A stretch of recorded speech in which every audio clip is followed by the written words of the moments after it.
TPMP, c'est terminé, c'est fini. Cyril Hanouna a annoncé que son émission n'est pas terminée parce qu'elle sera diffusée sur une chaîne du groupe M6.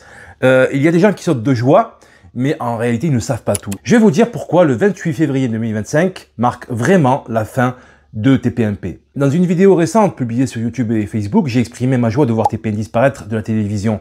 C'est une belle victoire sur cette émission poubelle qui est en réalité devenue un marchepied de l'extrême droite française. Je vais vous dire pourquoi le 28 février 2025 marque la fin de TPMP. Les naïfs vont déprimer en apprenant ce que je vais dire. En fait, c'est très simple. Et je n'invente rien, hein. Cyril Hanouna n'aura plus tous les pouvoirs sur le groupe M6. Il y aura des restrictions, c'est-à-dire qu'il lui sera interdit d'aborder des sujets sociétaux et politiques comme il avait l'habitude de le faire. Autrement dit, son émission ne fera que du divertissement, les sujets sur la sécurité intérieure, les mouvements sociaux et les protestations, par exemple les gilets jaunes, les affaires judiciaires et médiatiques, les relations internationales, par exemple le conflit israélo-palestinien, les théories du complot et de désinformation, les polémiques politiques, etc., etc.